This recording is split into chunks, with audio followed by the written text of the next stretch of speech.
had driven that stretch of Route 6 more times than I could count, a lonely ribbon of cracked asphalt that cut through pines so thick the moonlight barely touched the road.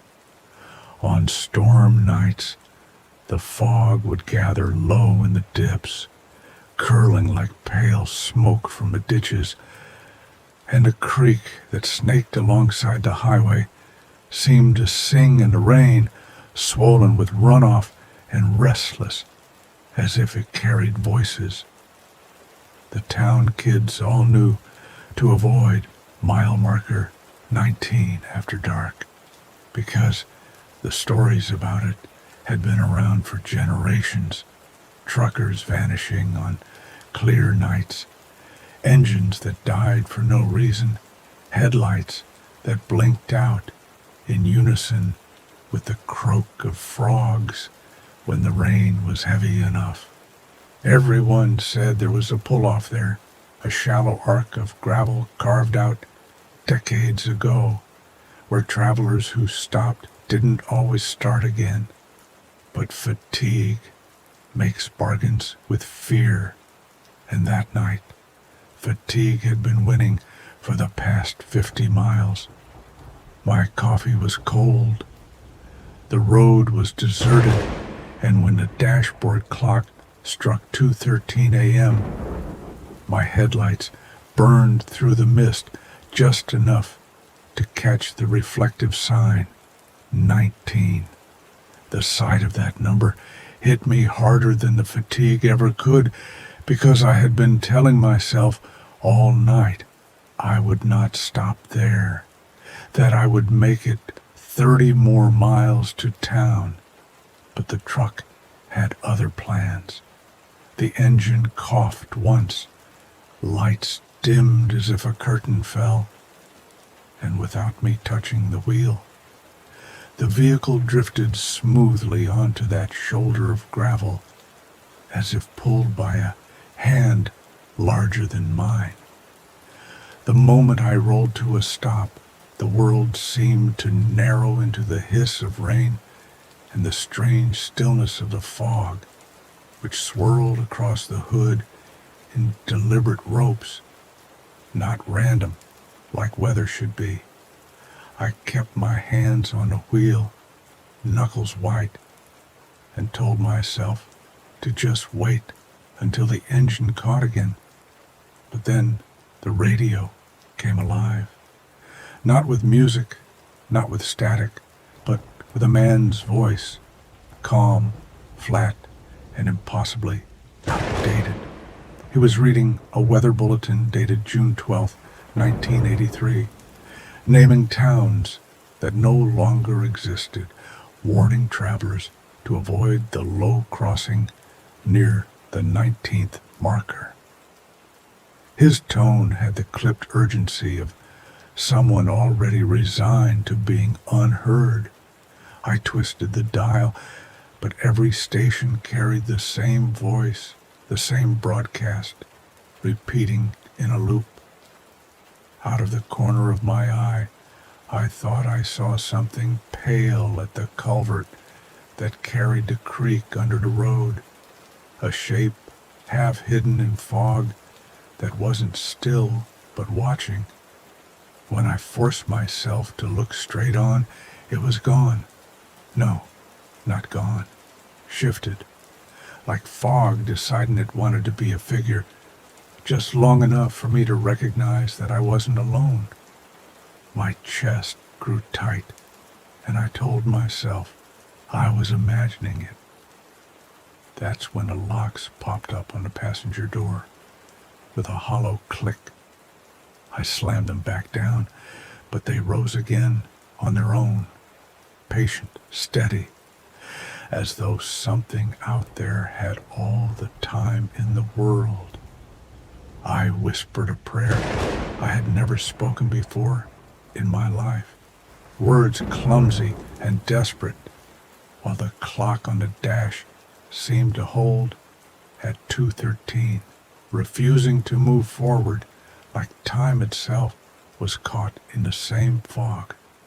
And then The figure stepped closer out of the mist, not walking so much as assembling pieces of fog, condensing into the suggestion of a woman with long, dripping hair plastered to her face, a thin dress that fluttered though there was no wind.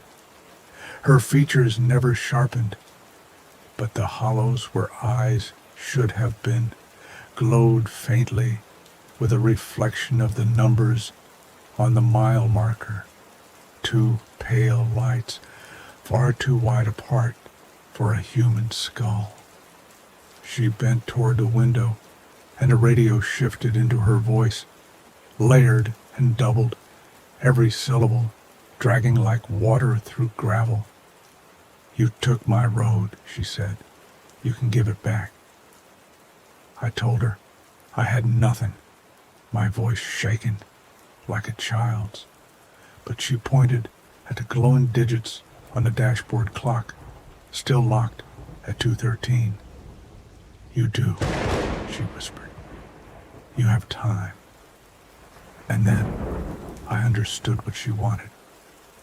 With trembling hands, I unlocked my phone, scrolled the alarm forward, and surrendered 13 minutes, setting it to 2:26, whispering, "Take these." The radio went silent. The locks clunked down. The figure dissolved back into the fog, and the engine roared to life on its own. When I pulled away, the mile marker's eyes narrowed back into a simple 1 and 9, and the dashboard clock blinked forward to 2:26 a.m. as though nothing had happened. But I knew better. I knew I had paid something, and that the creek remembered. Even now, years later, if I drive that stretch and the storm fog curls too thick around the culvert, I feel the time tugging at me again. 13 minutes I'll never live, owed to something that walks at mile marker 19.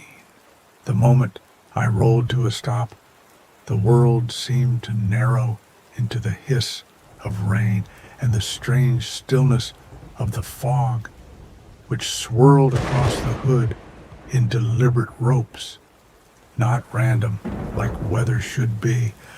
I kept my hands on a wheel, knuckles white, and told myself to just wait until the engine caught again. But then the radio came alive, not with music, not with static, but with a man's voice, calm, flat, and impossibly outdated. He was reading a weather bulletin dated June 12th, 1983, naming towns that no longer existed, warning travelers to avoid the low crossing near the 19th marker. His tone had the clipped urgency of someone already resigned to being unheard. I twisted the dial, but every station carried the same voice, the same broadcast, repeating in a loop. Out of the corner of my eye, I thought I saw something pale at the culvert that carried the creek under the road, a shape half hidden in fog that wasn't still but watching. When I forced myself to look straight on, it was gone. No, not gone. Shifted, like fog deciding it wanted to be a figure, just long enough for me to recognize that I wasn't alone. My chest grew tight, and I told myself I was imagining it. That's when the locks popped up on the passenger door with a hollow click. I slammed them back down, but they rose again on their own, patient, steady, as though something out there had all the time in the world. I whispered a prayer I had never spoken before in my life, words clumsy and desperate, while the clock on the dash seemed to hold at 2:13. refusing to move forward, like time itself was caught in the same fog. The summer my sister taught me the rules of the creek. The rain never seemed to stop for more than an hour at a time, and everything on our family land had that soft, swollen look.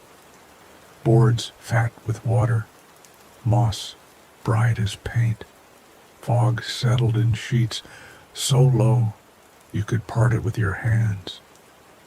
She had a way of talking that made superstition feel like maintenance. Oil the hinges, stack the wood under eaves, and for the love of everything, do not answer if the creek says your name. She showed me where alder roots gripped the bank like a rib cage, how the path skated along shale that had been polished by 1,000 years of flood breath, how the water braided around stones and made pockets that looked like eyes.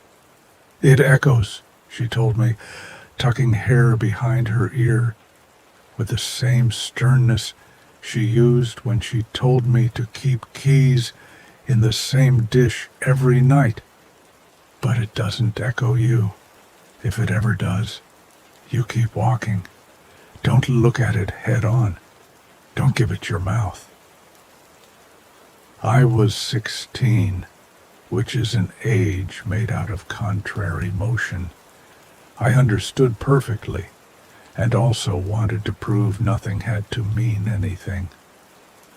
On one of those afternoons when the sky had that lit from behind glow and the drizzle stitched a fine veil across everything, I lobbed a flat white stone underhand and waited for the plop. It came, then a soft hush that could have been wind lifting in the leaves, and then, clear as though whispered an inch from my ear, Evan. My name, 2 syllables softened by water into something almost tender. I turned, ready to catch my sister's grin from behind a stump, but we were the only 2 people on that stretch. She far upslope, bent over a tangle of fiddleheads in her basket. The creek breathed again. Evan. It wasn't a call. It was an observation, like water remarking on a shape, passing through it. I should have kept walking, should have folded the moment into a private joke and carried it home where it could be diluted by dinner, dishes, the ordinary clatter of a house. Instead, I stepped closer to the bend where the current put on a performance of innocence, all that glassy surface sliding over shallow stones, minnows pinpricking the skin of the stream as if they were tasting the air. The fog down there behaved like it was thinking. It lifted from the water and draped back down. Not with the breeze, but with my breathing, thickening when I leaned, thinning when I stood back, tasting me. The creek curled away around a white birch and vanished beneath a fallen hemlock whose root ball was a black wheel of dirt and hair. You could see where high water had chewed out a small cave. The current dove into it with a sound like teeth clicking. The voice, if you can call it a voice, when it's water and wind and the memory of your own vowels, came from inside that dark. Evan, you left your name at the ford. Come get it. You don't want someone else to pick it up. I felt ridiculous for how quickly my chest tightened. The way you reach for your back pocket when someone says wallet, even if you were just holding it a second ago. I knelt, mud seeping cold through the knee of my jeans, and reached into the gap under the root. What touched me wasn't water. It was colder than water, in a way that made my teeth press together, a pressure like deep lake, even though the creek there was shallow. I yanked back without meaning to. My fingertips were wet, but not muddy, slick and clean, as though I'd dipped them into something that refused to take the color of the bank. Silly, the creek murmured. No malice, just patience, just the sort of encouragement you use on a kid who has dropped a marble under the couch. Don't be shy. Time's running. Frogs will swallow it. Worms will tunnel it hollow. Hurry.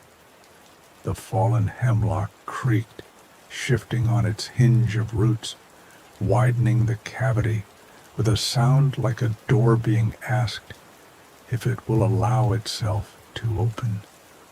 Upstream, at the ford we used when the big bridge washed out, a log jam had made a little dam, and within its snarl of sticks and bark, I saw something like an eye, a pocket of stillness no rain could wrinkle, perfectly circular, the surface stretched tight as skin.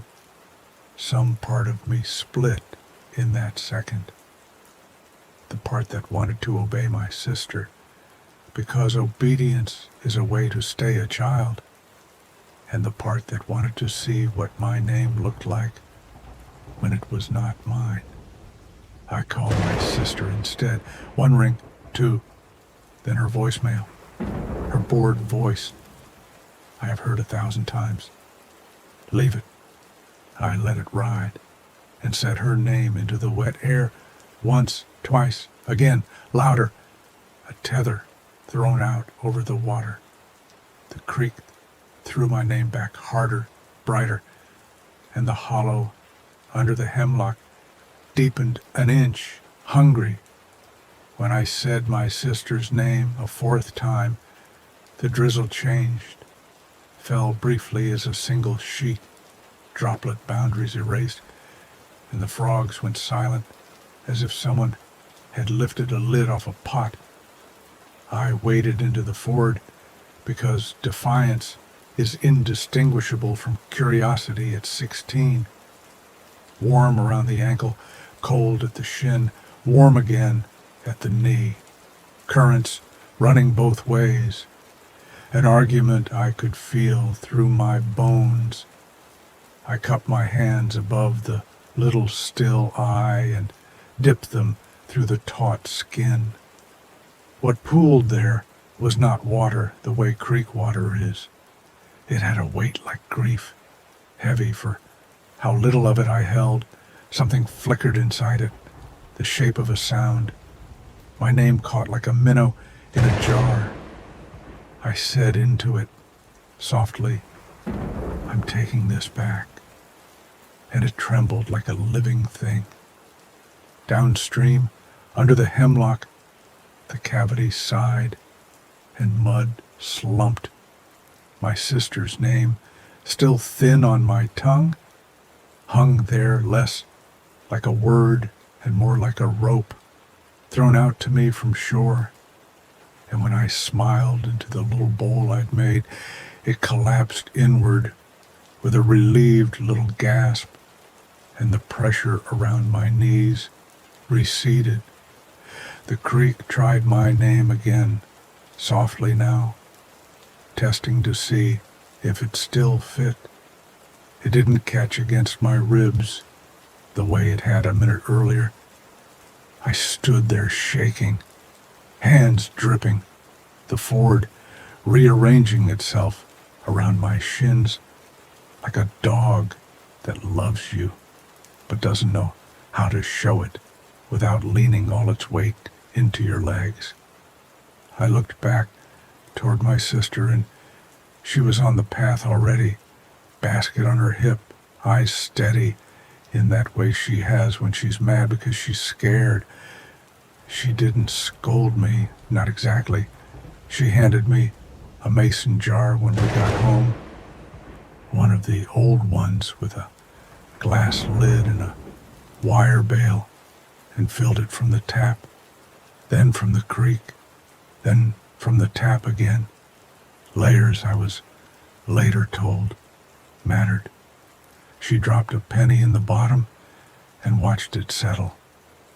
"If it ever says your name again," she told me, "whisper mine into this and shake it. It confuses the current. It thinks I'm there to take you back." She set the jar by my bed as if it were medicine.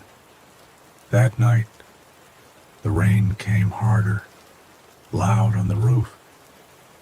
And in the halo of the streetlight down the lane, the fog went thick and luminous. I lay awake and listened to the house breathe, to the gutters cough, to the creek doing its endless busy work of forgetting and remembering the same path. The jar rattled on the dresser twice, a tiny tap like a ring on glass, though there was no draft. I told myself it was cooling, the way jars ping when they release their heat. Then, low and almost embarrassed to be heard, the creek tried again from far off. Evan, not from the window, not from the door, not from a vent where pipes carry human voices. From underneath, as if the house were standing ankle deep and listening for me. I lay there and put a hand on my chest and felt the name waiting like a cough. In the morning, we made coffee and didn't talk about it. In the afternoon, my sister took me upriver to the ford and made me throw from my pockets anything that wasn't necessary. Old receipts, a nail I'd been spinning in my fingers while walking, a gum wrapper folded into a little man, because the creek likes to keep what it is offered, even by accident. Weeks later, I was in town when the storm sirens hiccuped and rolled and then gave up. People said a boy fell in at the park, not drowned exactly, just gone long enough to need telling. I went home and stood on the path and watched the hemlock's root ball, now slumped. The cave closed up into a black eye that wouldn't look at me. Sometimes, even now, on nights when the rain comes down so hard, the air feels heavy with it, I wake to a tiny clatter and find the jar has walked an inch across the dresser, left a wet ring where it rested. I pick it up and whisper my sister's name into the mouth and shake it hard till the penny flickers like a fish. The creek mutters, offended, and goes back to talking about other people. And when I walk the path the next morning, I don't step in the same places. I make up little new routes for my feet because I have learned that the water learns you. It remembers where you prefer to be. It tries to be helpful about it. It isn't. We got the call at just after midnight, the kind of hour where your eyes are half shut and the radio chatter sounds like ghosts even before anything strange happens. Dispatch said it was a welfare check. An abandoned property on Shoreman Road, lights reported in the windows. A neighbor swearing up and down that she saw the shadow of a child pacing the upstairs hallway. The place had been empty since the bank took it. shutters loose, roof sagging, the sort of house kids dared each other to run past at Halloween, but nobody entered, because even the bravest teenagers understand some places want to stay empty. My partner Lewis turned down the country station, humming in the cruiser, and muttered that it would be a false alarm, maybe a stray dog setting off the neighbor's imagination, maybe some local kid hiding from the rain. He drove slow, headlights cutting fog into short beams. The gravel shoulder beneath the pines looked darker than the asphalt itself, as if the trees had claimed the light for themselves. When we pulled up, the house stood with its hollow eyes wide open. The front windows gleamed with a damp redness from the street lamp, the hallway inside stretching straight through like a throat. I had my flashlight in hand before I even stepped out, though I told myself it was habit, not fear.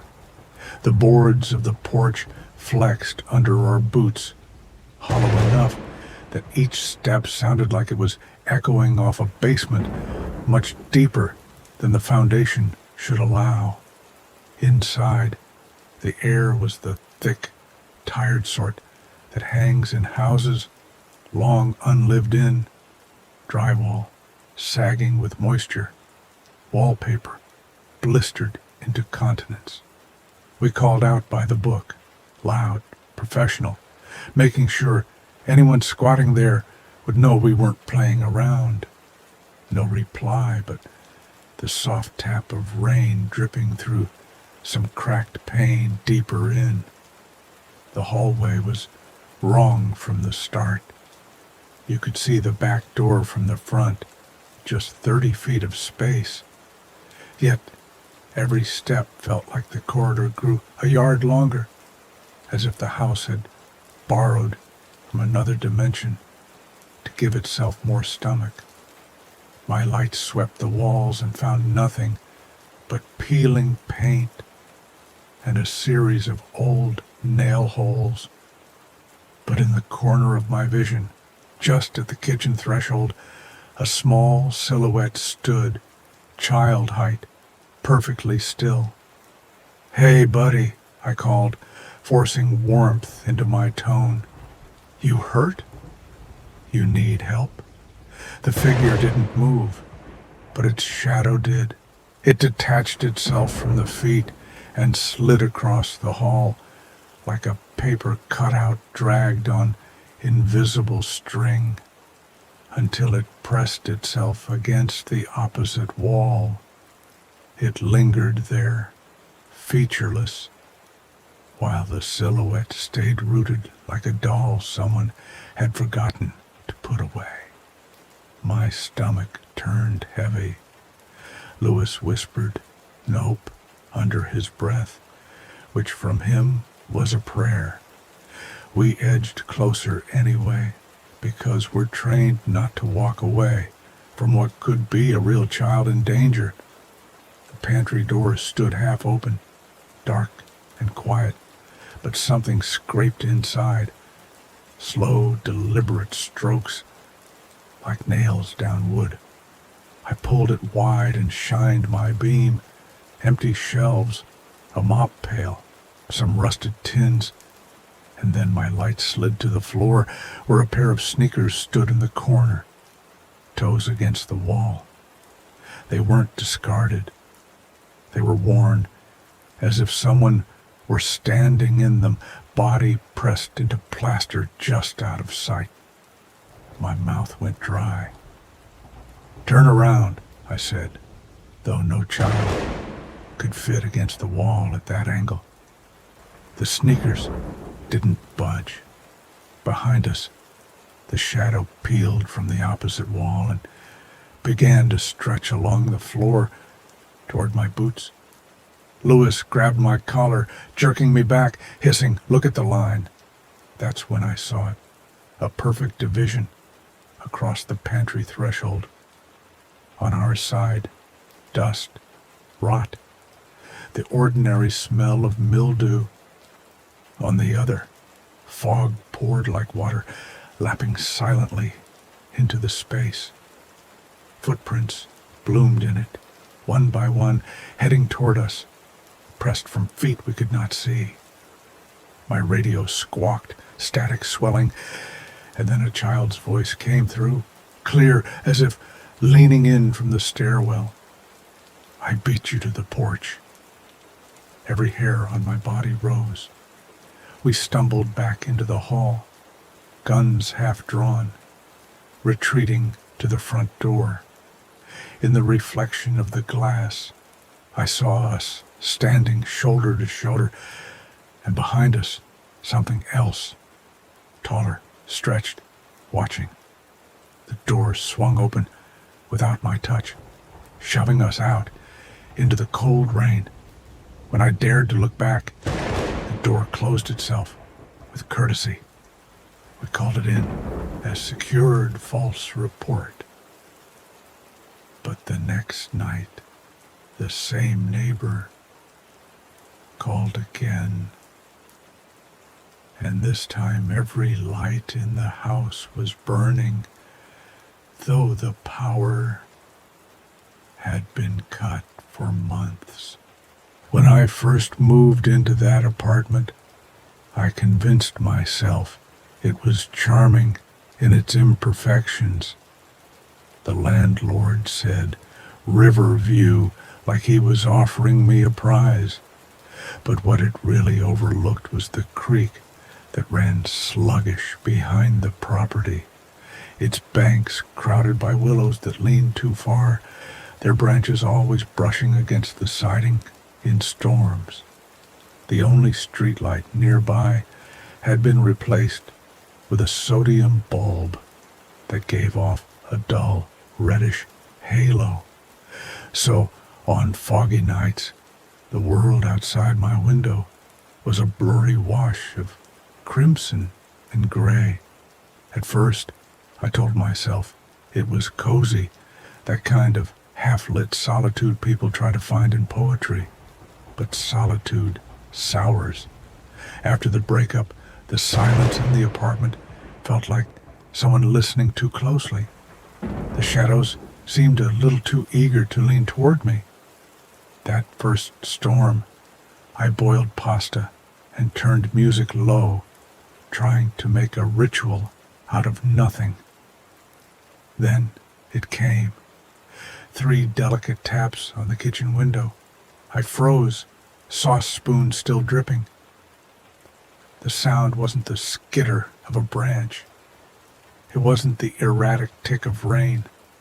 It was deliberate, measured, 3 even notes on glass from the wrong side. I turned off the music, heart thumping, and crept closer. The fog was pressed thick against the pane, and in that smear of red light outside, I saw something pale. An oval, the size and placement of a face, hovering inches from the glass. My mother used to tell me never to stare at my reflection in a night window. She said it tricks your brain, makes you forget you're supposed to be looking through the glass. Her words came rushing back, so I flipped the kitchen light off. My reflection disappeared, and the outside leapt forward. What I saw made my gut hollow out. The oval wasn't just light and fog. It was a face, but wrong, because the angle of it ignored the geometry of the world. If someone had been standing in the yard, I would have seen the curve of their cheek, the shift of their chin, the suggestion of shoulders.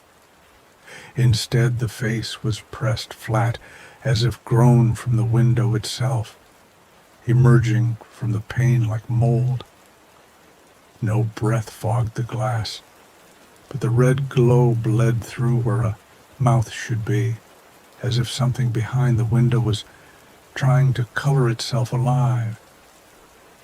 "Hello," I whispered, my voice so soft it felt like a betrayal. The face brightened in answer. Its mouth didn't open and close. It stretched, widened horizontally, a grotesque smile yawning wider than human muscles should allow.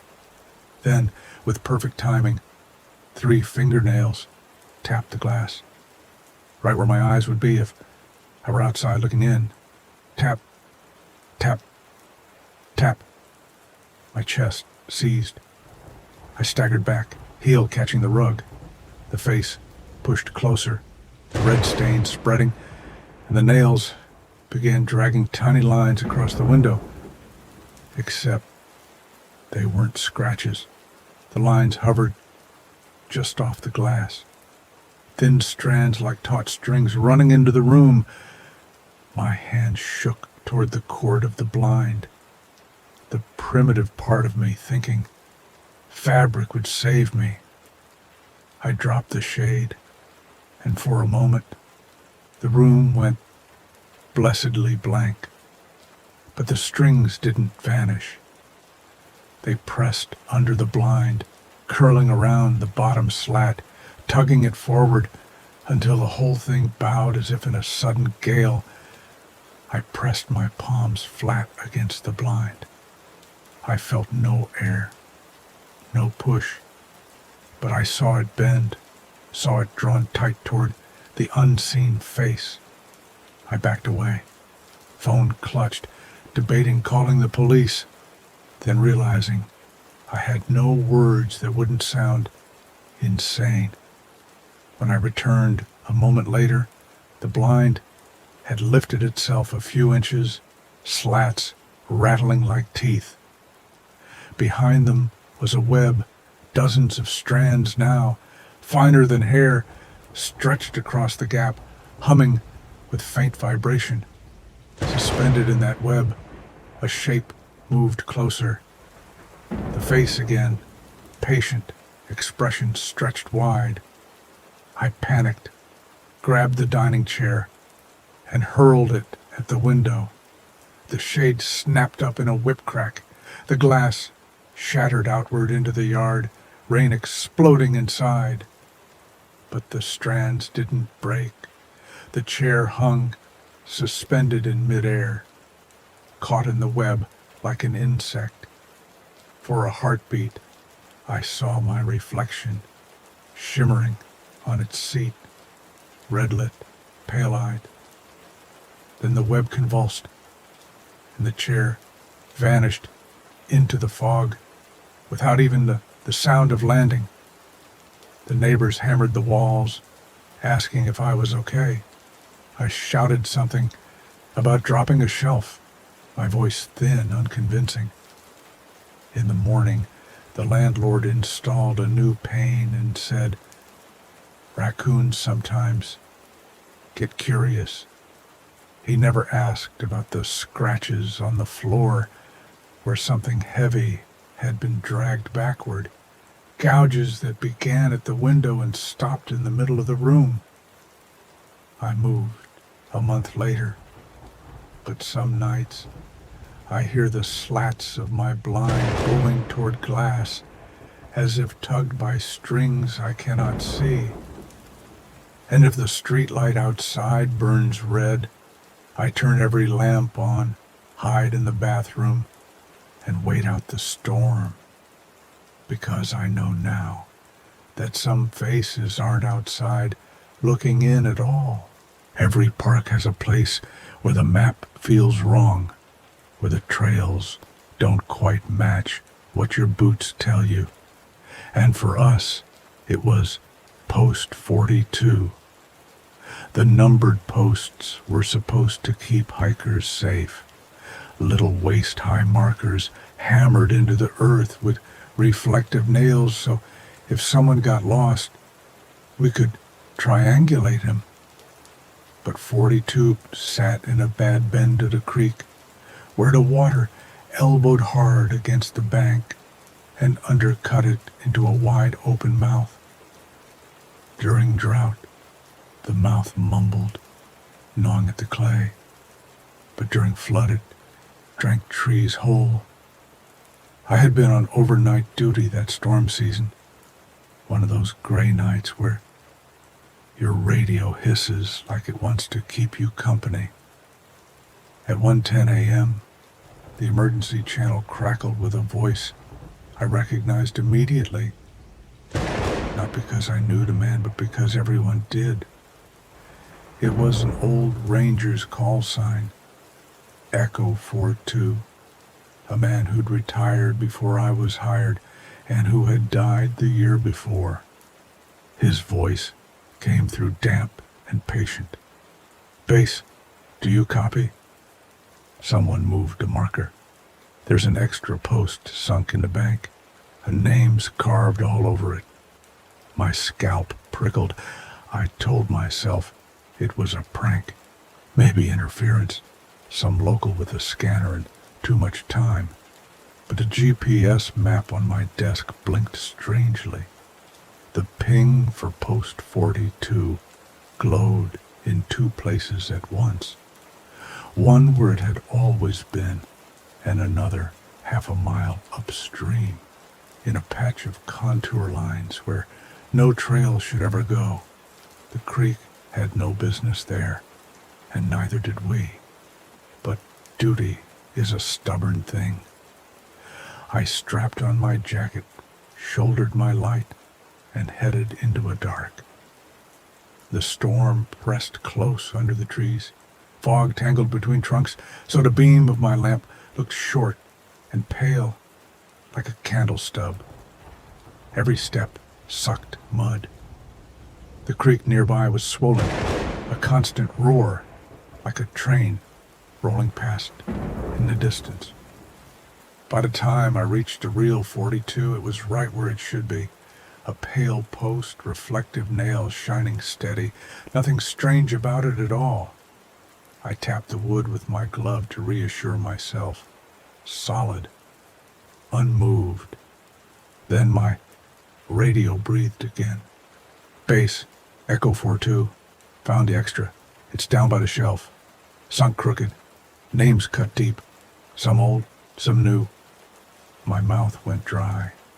That shelf by the creek was a bad place, where the undercut bank slouched low, and the earth sloughed off in slabs. I told myself I'd just check coordinates, not approach. But my boots made the decision for me, carrying me down the slick ladder of roots until I stood on mud that sighed under my weight. And there it was, a second post 42, pale wood damp as bread, the reflective nail jammed in at a foolish angle, and its entire length clawed with letters, not carved with knives, clawed with fingernails, ragged grooves that splintered the grain. Some names had been dug so deep they split the post's surface. Others looked chewed away, as if someone had tried to pull their name back out of the wood. I bent close with my light and read them. Alma, Denver, Lucy. Names that meant nothing to me. Then further down, fresher cuts. Names I recognized. People who had gone missing in this park. Different years, different seasons. All of them gathered here. At the bottom, wet and raw, as if scratched only yesterday, was one more. R. Taylor. That name I knew. A hiker reported missing last week. Search abandoned after 3 days. My radio hissed, and the voice came again, calm and certain. Not eyes. Base. Names float before bodies do. I stood there shaking, rain soaking through, while the ground shifted under my boots. The shelf gave a weary sigh, sliding an inch toward the water. My light swept the curve of the bend, and I saw them, step-shaped shelves, one after another, all the way down into the gullet of the creek. A staircase the flood had built, and on the riser of each step, more letters, not carved, but woven into the wood grain itself. Alphabets that shimmered like the tree had grown them. I scrambled back upslope, lungs burning. At the real post 42, my glove left a wet handprint, dark against pale wood. When I pulled away, the print had already warped, lines bending into the crooked shape of a letter, a J. My name doesn't have a J. The river was trying to start one anyway, as if it had misheard me and decided to correct itself later. Back at the outpost, the base radio sat silent. The recording log caught only coordinates, no voice. By morning, when the storm slackened, we checked the bend again. The false post was gone, washed away. The real one stood unbothered, except the reflective nail had migrated. Not near the top where it belonged, but dead in the middle, like an eye peering out. Sometimes when my headlamp catches it, I see not just a shine, but my reflection inside it, tiny and warped. It started with a voicemail, the kind you replay because you're sure you missed something. I got home at 11:07 p.m. to a dark kitchen, wet shoes, and the blinking light on my phone.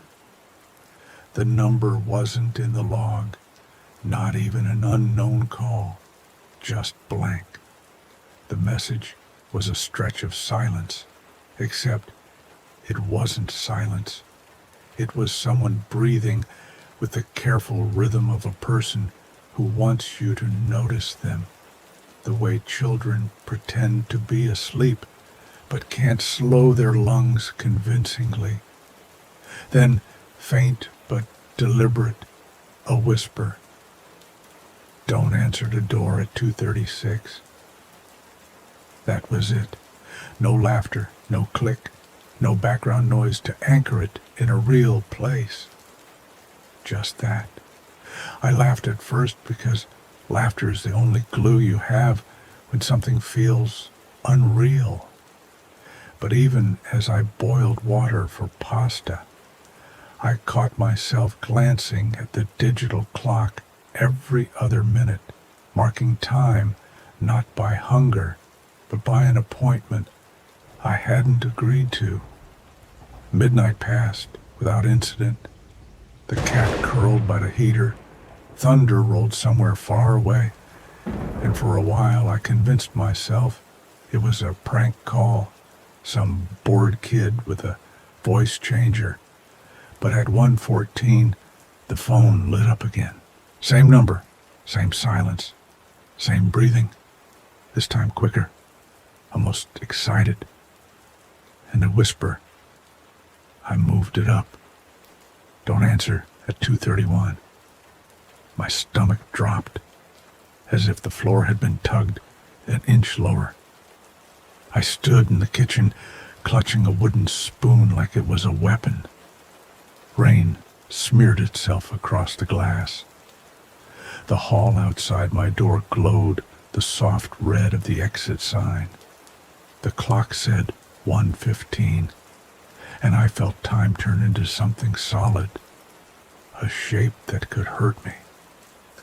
The next hour dragged like wet rope. At 2:02, the neighbor upstairs dropped something heavy, the sort of crash that makes your imagination paint a body on the floor, even when it was probably just a box. At 2:20, the stairwell door creaked and clicked shut, and footsteps began to climb. Not brisk, not casual. Careful, weight measured out, like each tread was being tested before it bore down.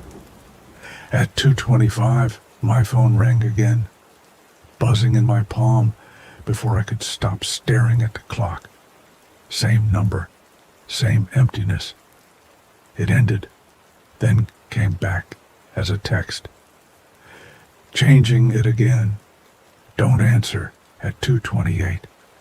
The words burned against the screen with a calm certainty, as if the caller wasn't warning me but instructing me, like a teacher adjusting the schedule of a lesson. I turned the phone face down and slid the deadbolt, then the chain. Though when I touched the wood, I realized there had never been a chain. I just imagined it in panic. My mother once told me never to look through peepholes if I was afraid. Don't give fear the shape of your own eye. So I stood away from the door, every muscle alert, listening. At 2:27, the footsteps stopped just outside. No knock, just a slow, patient pressure against the wood, as if someone leaned their entire body into it and waited. The knock came at 2:29 exactly. 3 soft taps that rattled my chest because they were paced with my heartbeat. The phone buzzed again. A final message. Can't keep moving it. Don't answer. So I didn't. But the handle turned anyway, inch by inch, someone testing how far the latch would allow. The door bowed in, the grain creaking, then relaxed again. And then a voice, not whispered, but low and pleading, the voice of a woman. Please. I left my key. It's raining. My body wanted to turn the lock. Kindness is bred into us, even when it's fatal. But I remembered the calls, the numbers, the breathing. The voice wasn't on the other side of the door. It was in the wood itself, mouth pressed flat to the fibers, like the house had learned to speak. I stepped back until my shoulders hit the wall, and my breath came shallow. Minutes ticked past. At 2:31, the weight lifted. At 2:32, the stairwell door sighed open and closed again. Silence fell. I sat in the chair by the TV until 4 o'clock, when exhaustion dragged me under, only to wake with water seeping under my door. When I opened it, the hallway was gone. In its place was a slick stairwell without landings, black and endless, the sound of dripping echoing down, down. I slammed the door and pressed my back to it until morning. Later, when maintenance came to check the swelling carpet, they found palm prints on the outside of the door. Not smudges, raised impressions in the wood, grain bent into lifelines and fingertips. Sometimes now, when my phone rings on storm nights, I don't look at a screen. I plug my ears and hum until the sound dies. It isn't courage, it's just refusal. You don't let strangers rearrange the hours you're supposed to feel safe in. Everyone has a trail they walk so often it becomes theirs. For me, it was the creek loop, a 1.5 miles of worn dirt path that curved through cedar and alder, across 2 footbridges, circled back like a noose that never tightened. I walked it in every season, through snow, through pollen, through storms so thick the trees wept water for hours after the rain stopped. The woods knew me by then, My boots packed the same earth. My pauses came at the same roots. My gaze always lingered on the same rotted snag where lightning had once opened the trunk like a wound. They say predators study patterns, but I think forests do too. They wait. They memorize. One stormy evening, headlamp fogged, rain tapping the brim of my hood, I heard the sound that split me from habit. Footsteps, not mine, behind me. When I stopped, they stopped. When I lunged forward 3 quick paces, they followed with 3.5, just late enough to catch up like an echo learning how to become real. My blood thudded. "Pass me if you're back there," I called, voice carrying thin in the wet. No answer, just the creek laughing against stone. I tried breaking rhythm, stepping heel toe heel in a foolish stutter step, but the sound behind me matched with a lag, correcting itself. I hopped once, deliberately, and a sound hopped too, but landed in 2 places, like hands striking the ground alongside feet. The path tightened along a hairpin at a cedar snag, the drop yawning black to my right, the fog folding inward. I turned without meaning to, and there it was, a figure the size of me, the shape of me, but blurred, edges wrong, posture bent too far forward, as though hunger had taught it to walk. Its head tilted the wrong way, neck bending against the grain of bone, and though the fog swallowed most detail, I felt sure it wore my coat. My own voice came back at me. "Don't." It wasn't spoken through a mouth. It bled from the earth at my feet. Words carried up through the wet soil. I took a step back, and it mirrored me perfectly. Then something vast cracked downslope, a branch breaking under immense weight. The not me flinched and took a step closer to me, the way a child presses against you when lightning strikes, against reason, against training. I retreated.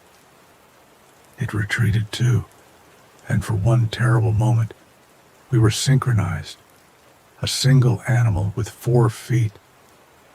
What do you do when the woods build a shadow that understands you better than you do? I sang. Not a song I knew fully, just scraps of an old tune, out of key, nonsense syllables. My voice staggered like a drunk's. The thing tried too, a half-second off, its humming low and clumsy, desperate to copy. At the bridge, the water was up, swallowing the first planks. I balanced along the rail, arms out. Its shadow bulked in the fog, following. It placed a foot wrong, splashed, caught itself with a tearing sound that felt like bark splitting. "Careful," I gasped before I could stop myself. The bridge shook under a sudden slam of driftwood.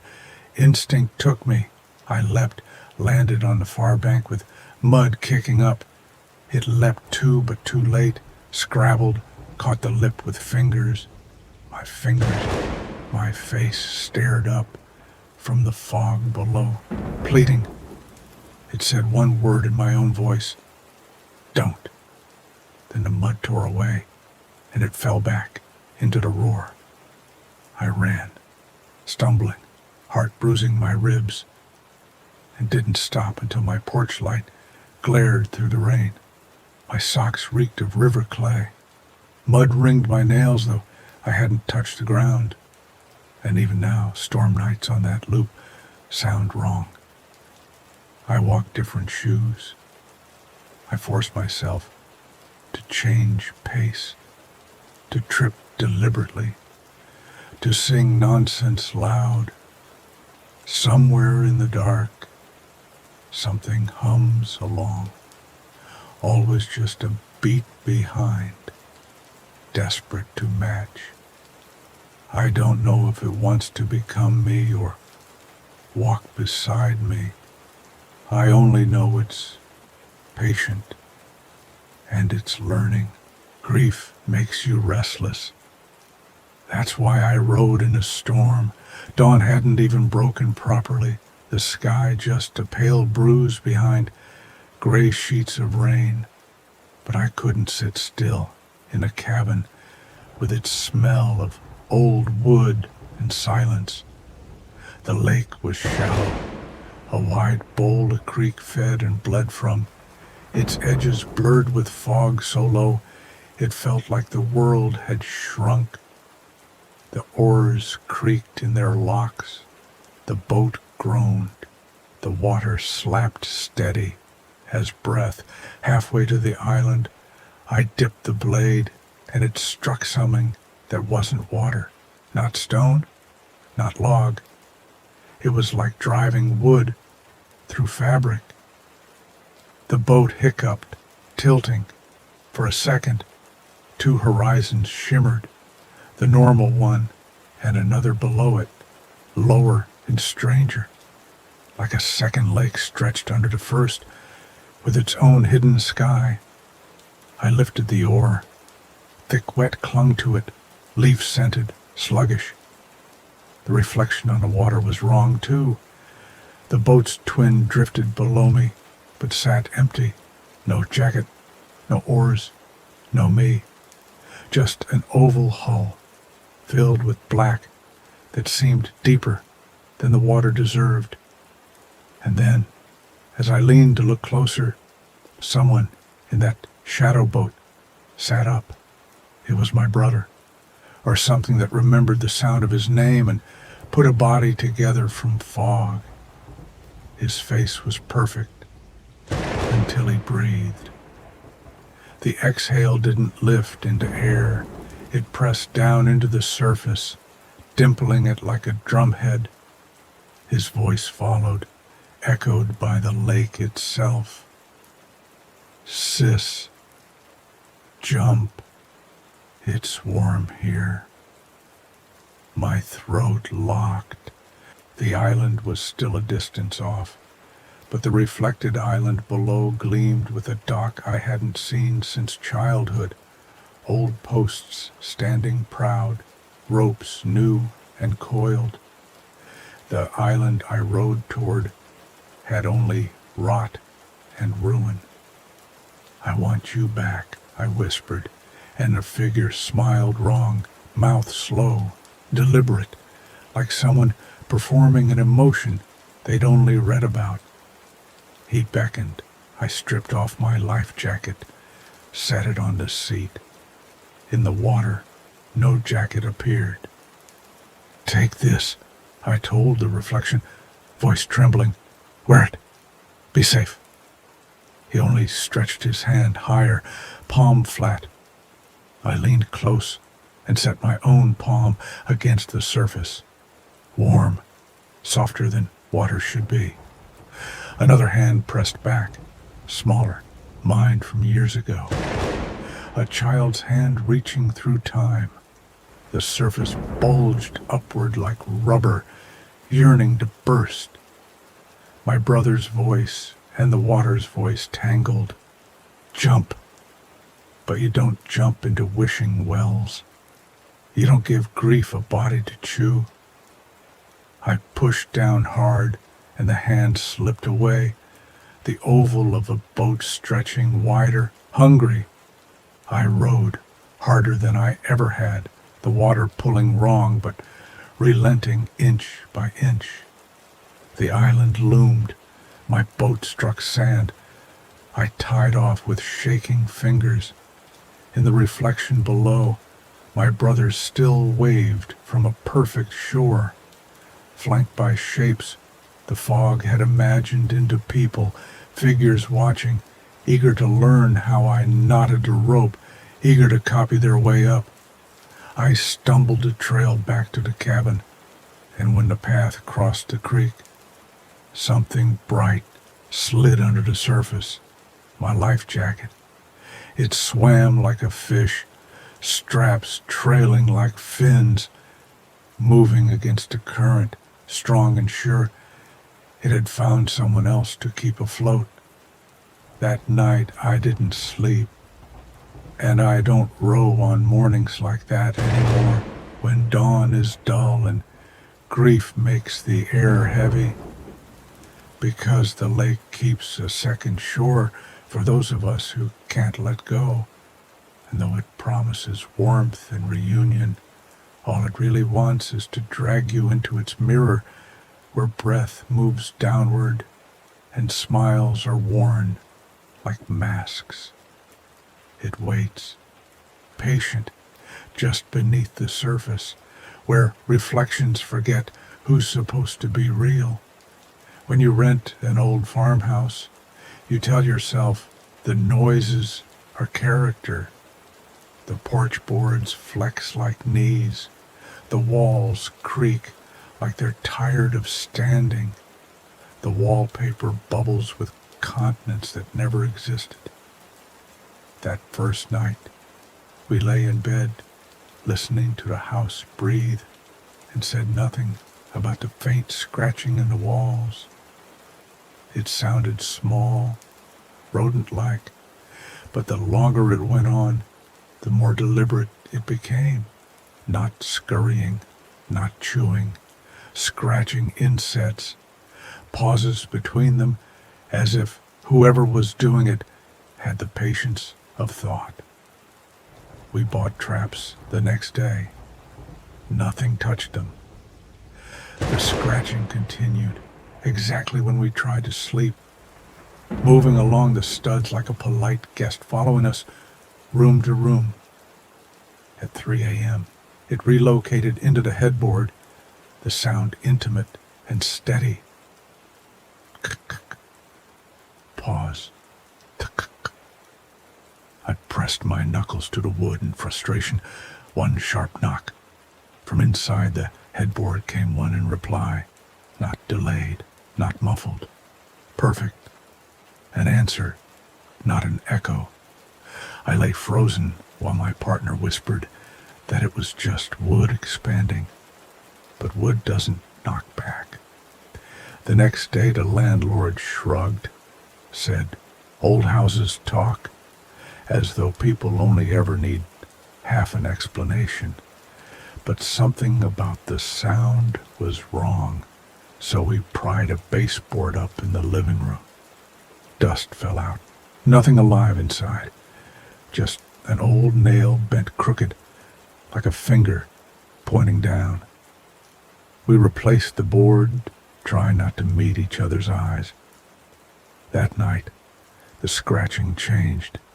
No longer random, it fell into a rhythm. 3 long drags, 2 sharp taps.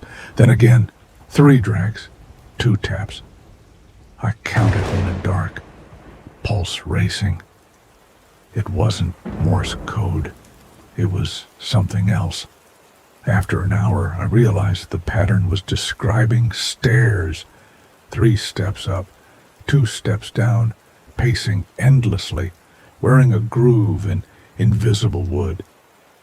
At 3:15 sharp, the bed shook once. A nail head pressed up from a headboard, new and silvery as if driven from the other side. I smelled cold iron, raw and sharp. My partner bolted upright, hand over their mouth, and we both watched as a second nail eased upward beside the first. The grain around it bulged, splitting like a mouth opening to speak. And from inside, the scratching started again, quicker, like fingernails on the other side of a door you couldn't see. The nails multiplied over the next nights. One by one they surfaced, outlining shapes across the boards, tiny circles that grew into patterns like stairs curling upward through wood. I pressed my palm near one, stupidly, curiosity stronger than caution, and felt it. Air moving through the board, inward, not outward, like the house was breathing, pulling. The scratching rose into a rhythm, like footsteps on those phantom stairs, faster, heavier, closer. One dawn, we woke to a perfect square of nails hammered through the wall at the landing of the actual staircase. My partner wanted to leave immediately, but I wanted to know. I pulled at the heads with pliers until the square gave way, and behind it was not plaster or insulation, but dark, just black, cool space, and from it the sound of someone pacing upward. The landlord didn't come back when we called. He stopped answering entirely. Now, years later, I sometimes dream of those nails, hundreds of them, a staircase hammered into the ribs of a house that never had an upstairs. And when I wake in my new place, in a bed against a different wall, I sometimes hear it again. 3 drags, 2 taps, and I know that somewhere in a dark framework of wood and nails, the house is still building stairs toward me. The new house smelled like pine and varnish, fresh boards still holding the warmth of the saw. I told myself we were safe here, far from the farmhouse and its nails. But safety is thin. The first week I noticed it, the hollow under the porch. Every house has one, but this one felt too deep, the gap shadowed, even at noon, as though light recoiled. At night, I heard things shift there, slow scrapes, like knees adjusting on wood, the groan of boards bearing weight. My partner dismissed it as raccoons. But one storm night when the rain fell steady and the gutters overflowed, the sound changed. It was tapping again, but slower, as though someone down there had all the time in the world. I crouched by the vent screen with a flashlight, hands shaking. The beam fell across mud, wet boards, and then eyes, too low, too human. They blinked at me without fear. I stumbled back, convinced I'd imagined it, but when the storm passed and the sun returned, there were prints in the mud beneath the porch. Not raccoon, not barefoot, hands, pairs of them, palms pressed hard, as though someone had been climbing upward toward the slats. I nailed new mesh across the vents. That night the tapping came louder, more annoyed than whispers. Not words at first, just air shaped wrong. My name followed after, faint and muffled, as though spoken into wood grain. I didn't answer, but the pressure of listening bent my chest inward. My partner slept through it, but I lay awake, counting each drag, each tap, each whisper, curling under the boards like smoke. By dawn, the tapping stopped. I went outside, nails in hand, to check the mesh, and found the boards of the porch slick with moisture. The wood itself was sweating, droplets forming and dripping as if the storm had continued only there. The mesh was torn in one corner, pried back from inside. Beneath it, a scrap of cloth lay wedged in the mud. Not ours, not old. Child's fabric, patterned with moons and stars, damp but bright. I burned it, but the smell lingered for days. Storms bring the hollow to life. Always the same sequence, tapping, whispering, the boards straining as though they bear the weight of someone crawling closer. Sometimes I hear laughter, the thin, breathless giggle of a child who knows a secret. Once, during the heaviest rain, I woke to see fingers pushing up through the gaps in the porch, nails pale and swollen. They slid back when I screamed, but the boards stayed warped, pressed upward, as though the shape of the hand had imprinted there. I never see anything in daylight, but I don't sit on that porch anymore. I don't let my feet hang over the edge.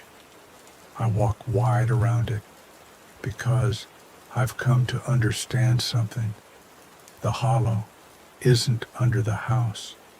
The house is balanced on top of it, like a lid, and whatever presses against that lid has been waiting longer than any family has lived here, waiting, tapping, whispering names through the wood until someone answers.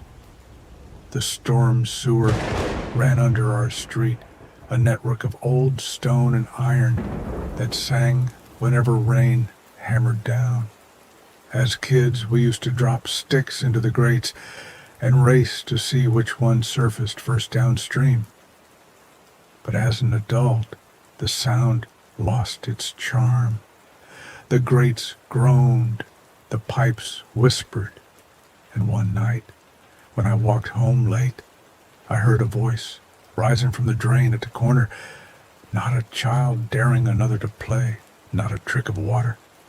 A grown man's voice, calm, measured. "You look tired.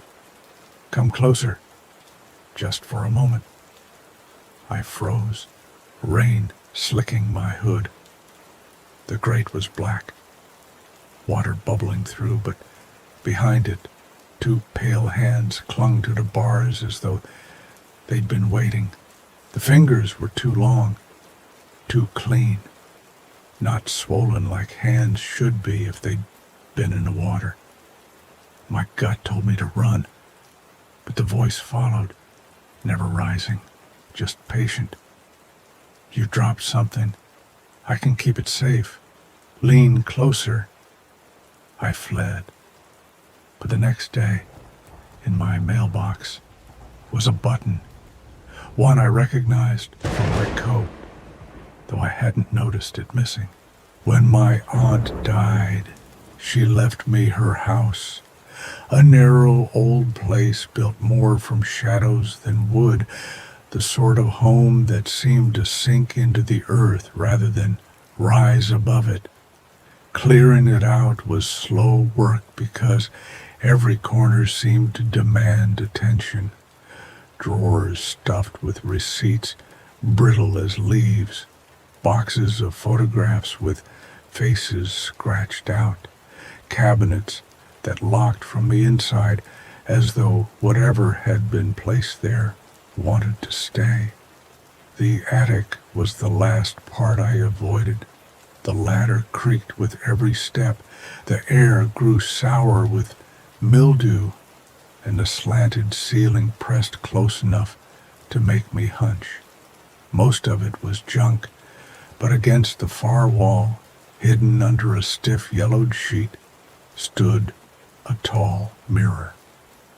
The sheet cracked as I tugged it free, and underneath was a frame carved with twisting vines and flowers, their details worn down to blackened wood.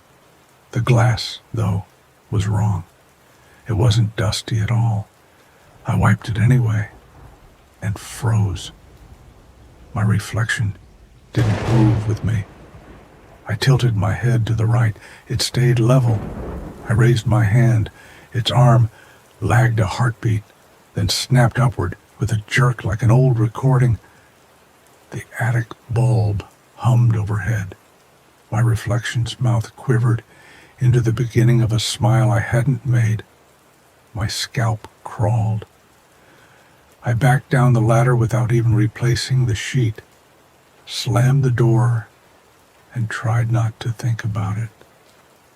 That night, lying in a bedroom directly beneath the attic, I heard a dull thud from above. It wasn't the creak of settling wood. It was heavier, rhythmic, like footsteps, measured and slow. Then came a dragging sound, the shuffle of something being moved across the floor. I held still, breath shallow, hoping it would stop. Instead, it grew closer, directly over my bed, the boards dipping faintly as though weight pressed down from above. I pressed my pillow to my ears, but the sound persisted until I thought I would go mad. Finally, I cracked the door and stepped into the hall. The attic hatch was closed, but the little metal latch trembled as if someone on the other side held it gently, testing. I forced myself back into the bedroom, locked the door, and stared at the ceiling until dawn. When I looked again in daylight, there was dust sprinkled along the hall floor, dragged in thin lines like fingers trailing. I wanted to leave it alone, but part of me needed proof, so I climbed a ladder again. The attic smelled stronger, coppery, and damp. The mirror was no longer against the wall. It stood in the center of the floorboards, upright, waiting, the glass catching light it shouldn't. This time, the reflection wasn't lagged. It was independent. When I froze, it raised its hand slowly in a wave, its smile patient and expectant. I stumbled back down without even shutting the hatch. I tried to seal it, hammered nails into the attic door, pushed a bookcase against the wall, but a house resisted. That night, every reflective surface betrayed me. The black screen of the TV in the corner, the kitchen window, the glass over the picture frame, all of them showed me delayed, smiling faintly when I wasn't, mouthing words I didn't know. I turned them all to the wall, but even the polished curve of a spoon caught me wrong, eyes widening a fraction late, lips whispering something just out of hearing. On the third night I woke to see my reflection standing at the foot of my bed, not in glass, but in the air itself, a pane of thin brightness warping the dark around it. Its lips moved.